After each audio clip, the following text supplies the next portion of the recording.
सामयिक चर्चा में आज आप सुनेंगे प्रदेश में विशेष प्रगाढ़ पुनरीक्षण अभियान 2026 की आवश्यकता और इससे लोकतंत्र को होने वाले लाभ पर जय नारायण स्नातकोत्तर महाविद्यालय के राजनीति शास्त्र के प्रोफेसर ब्रजेश मिश्र से विशेष बातचीत। वार्ताकार है आकाशवाणी संवाददाता सुशील चंद्र तिवारी। उत्तर प्रदेश में विशेष प्रगाढ़ पुनरीक्षण 2026 ये पूरी तरह से समाप्त हो चुका है। 10 अप्रैल को नई मतदाताओं की अंतिम सूची जारी की जा चुकी है। इस 166 दिनों के अभियान में सभी जनपदों, विधानसभा निर्वाचन क्षेत्रों और मतदान केंद्रों पर चुनाव आयोग के अधिकारियों ने लोगों को सहयोग किया। उनकी जो मतदाता सूची थी उसमें उनका नाम जुड़वाने और पुराने नाम हटवाने के लिए ये पूरी प्रक्रिया रही। इसमें 75 जिलों के जिला निर्वाचन अधिकारियों, 403 निर्वाचक रजिस्ट्रेशन अधिकारियों, 12,758 सहायक निर्वाचन रजिस्ट्रेशन अधिकारियों और 18,026 बीएलओ सुपरवाइजर के साथ ही 1,77,516 बूथ लेवल के अधिकारियों ने काम किया। ये कितनी महत्वपूर्ण प्रक्रिया रही और लोकतंत्र में ऐसी प्रक्रियाओं का क्या स्थान है, किस तरीके से ये लोकतंत्र को जीवंत करने के लिए जरूरी है, इन सब विषयों पर बात करने के लिए हमारे साथ जय नारायण स्नातकोत्तर महाविद्यालय के राजनीति शास्त्र के प्रोफेसर ब्रजेश मिश्र जी हैं। ब्रजेश जी, आकाशवाणी समाचार लखनऊ के इस विशेष कार्यक्रम में आपका बहुत बहुत स्वागत है। धन्यवाद सुशील जी, नमस्कार। नमस्कार। ये जो पूरी प्रक्रिया है जिसके बारे में अभी हमने चर्चा की, 166 दिनों की ये प्रक्रिया उत्तर प्रदेश में अब संपन्न हो चुकी है। देश के कई राज्यों में भी ये प्रक्रिया चली, संपन्न हुई और कई जगहों पर अभी होनी है। ये जो विशेष प्रगाढ़ पुनरीक्षण है, ये कितनी आवश्यक है लोकतंत्र के लिए, इसकी क्या महत्वपूर्ण भूमिका है? देखिए, वास्तव में स्वतंत्रता के 75 वर्ष के आसपास हो गए। लोकतंत्र को जीवंत रखने के लिए ये प्राणवायु के समान है। मैं उदाहरण देता हूँ, कोई व्यक्ति कहीं से चला, कहीं उसने नौकरी कर ली, 4-4 जगह उसके नाम है और नाम में भी छोटे छोटे शब्दों के अंतर के कारण एक ही व्यक्ति के एक ही पोलिंग बूथ पर कई नाम है। तो इस तरह की जो डुप्लीकेसी हो रही थी, उससे सबसे बड़ी समस्या ये होती थी कि सही वोट प्रतिशत नहीं निकल पाता था। अब आप देख लीजिए कि एक ही व्यक्ति के अगर 2 जगह नाम है, 3 जगह नाम है, तो एक बहुत बड़ी समस्या है कि वो जो है वोटर गिना जा रहा है, पर वोट तो एक ही दे सकता है। दूसरी बात यह है कि जो नए वोटर बनते हैं प्रत्येक वर्ष, तो एक जनसंख्या तो 18 वर्ष प्राप्त कर लेती है, उसके भी नाम उसमें सम्मिलित होने आवश्यक है। और एक बहुत महत्वपूर्ण बात यह है कि देश में ऐसे लोग जो अनधिकृत रूप से आ गए हैं, कभी युद्ध के समय में आए, कभी किसी अन्य कारण से आए अथवा यहाँ पर आजीविका खोजने चले आए, तो ऐसे लोग जो यहाँ के हैं नहीं, उनको भी सही दिशा में ले जाना कि भाई देश के स्रोत जो हैं सीमित हैं और देश की जनसंख्या 150 करोड़ के आसपास पहुंचने जा रही है। तो देश के पास क्या इतने स्रोत हैं कि वो अपना पेट भर सके और जो विदेशी आ रहे हैं उनका भी पेट भर सके। जो बाहर से लोग आ रहे हैं उनका आधार बन जाता था और फिर वो मतदाता बन जाते थे। मतदाता बन करके वो लोकतंत्र में हिस्सा लेते थे, जबकि उनका जन्म यहाँ हुआ ही नहीं। एसआईआर की प्रक्रिया की जो सबसे अच्छी बात रही वो ये है कि किसी भी व्यक्ति के वंशानुक्रम के अनुसार रिकॉर्ड चेक करना कि इनके माता पिता और फिर उनके माता पिता में किसी का नाम होना चाहिए, कोई ऐसा प्रामाणिक कागज होना चाहिए जिससे ये लगे कि आप भारत के देश के नागरिक हैं। हम लोगों ने देखा कि प्रायः देश में दंगे होते हैं, प्रायः देश में ऐसा कुछ होता है जो अनैतिक है, तो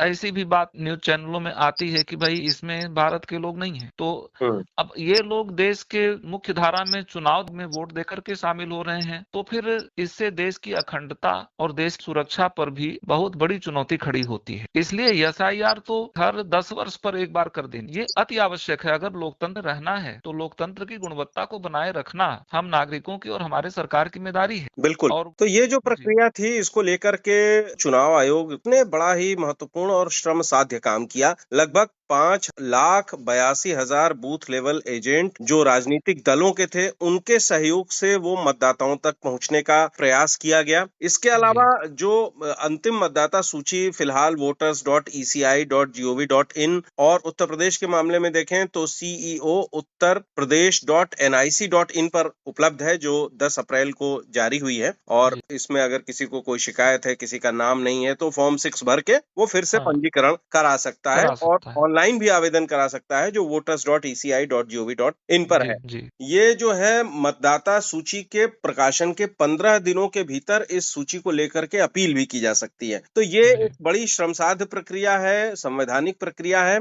और इससे जिसे कहा जाए कि पुरानी चीजें, पुराने खरपतवार और पुरानी पत्तियां हटा करके जो नई जनरेशन, नए वोटर्स हैं जिनका नाम नहीं था हाँ या जो गड़बड़ थे उनको हटा करके जिसे कहे कि काट छाट करके मतदाता सूची को दुरुस्त किया गया। इसको लेकर के जो ब्रजेश जी तमाम आपत्तियां थी, लोगों का कहना था कि ये नियम प्रक्रिया के हिसाब से नहीं है, कुछ लोगों का कहना था कि भाई हमसे ऐसे कागज मांगे जा रहे हैं जो दे पाना संभव नहीं है। तो इस प्रकार की आपत्तियों को आप किस तरीके से देखते हैं? क्या ये पॉलिटिकली मोटिवेटेड इन्हें कहा जाए या कुछ ऐसे लोग जो वाकई में इस तरीके के समस्या झेल रहे थे उनके साथ ये बात हुई या कुछ ऐसे लोग जो कि गलत थे और अपना बचाव करना चाह रहे हैं? देखिए, वास्तविकता ये है कि जब कोई भारत का नागरिक है और भारत का जन्म हुआ है, उसके वंशज यहाँ रहते हैं, कोई न कोई पत्रजात तो मिल ही जाएगा। अगर आप चुनाव आयोग की सूची देखेंगे तो उसमें अन्य पत्रजातों को अनुमति दी गई है। तो ये बात अगर कोई कह रहा है कि हमारे साथ अन्याय है तो ये गलत है। इस सुप्रीम कोर्ट तक जो है तमाम राजनीतिक दल गए। सुप्रीम कोर्ट का बड़ा स्पष्ट दृष्टिकोण था, एसआईआर को नहीं रोक सकते हैं। प्रश्न पहले तो ये है कि देश का, फिर दूसरा प्रश्न है कि अगर देश में लोकतंत्र रहेगा तभी तो लोगों की इच्छा के अनुसार शासन काम कर सकेगा। और एसआईआर सिर्फ यही नहीं है, एसआईआर के आगे देखिए तो देश के संसाधनों का आवंटन, किन लोगों का आवंटन हो रहा है, क्या उनकी निष्ठा देश के लिए है, क्या संपत्ति देश की वो प्रयोग करके उनकी निष्ठा दूसरे देशों के प्रति है और वो यहाँ पर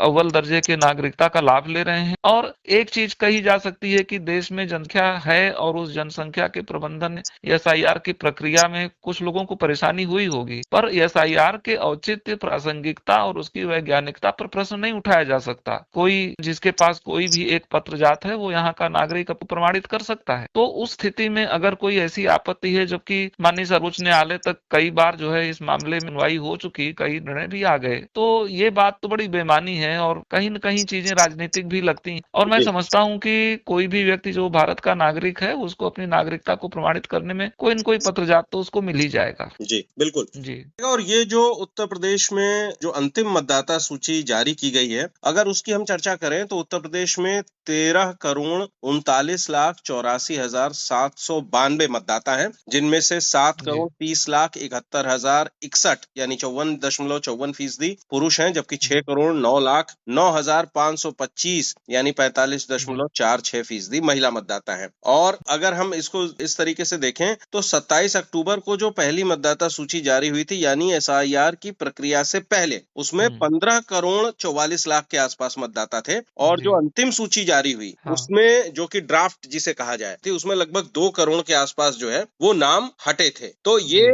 बड़ी महत्वपूर्ण बात है ब्रजेश जी कि 2 करोड़ लोगों का नाम हटा है। उत्तर प्रदेश जो कि सबसे ज्यादा आबादी वाला राज्य है पूरे देश में, उसमें कहा जाता है कि सिर्फ प्रदेश की नहीं बल्कि देश की सरकार बनाने में भी बड़ी भूमिका निभाते हैं। राजनीतिक दलों ने ऐसे दावे किए हैं कि साहब हमारे वोटर कार्ड दिए गए और हमारे वोटर कार्ड दिए गए। 2 करोड़ लोग जो कटे हैं, ये कौन लोग हैं और कैसे इनका नाम हटा है, इसको थोड़ा सा विस्तार से समझाइए ताकि ये जो पहली नजर में लगता है कि 2 करोड़ वोटर कम हो गए, क्या ये वाकई में ऐसा है? सबसे पहली बात तो आप जान लीजिए कि डुप्लीकेट नाम जो थे, एक ही नाम के कई उच्चारण अलग अलग बना करके जो शामिल हो गए थे, तो डुप्लीकेट नाम कटने में तो वोटर आईडी को कोई हानि। और दूसरा ये है कि शुरू में ये अंतर बहुत ज्यादा था, अब ये अंतर जो है नए वोटर भी बन गए फॉर्म 6 भर करके। तो अभी ये क्या है कि जो डुप्लीकेट नाम है वो काटे गए और जो अनधिकृत है वो काटे गए। तो ऐसी स्थिति में जो उत्तर प्रदेश की वोटर सूची है उसके बारे में कोई संशय नहीं है कि इसका नितांत अच्छा शुद्धिकरण किया गया है और ये लोकतंत्र को बल प्रदान करता है, क्योंकि एक ही व्यक्ति के 3 शहरों में और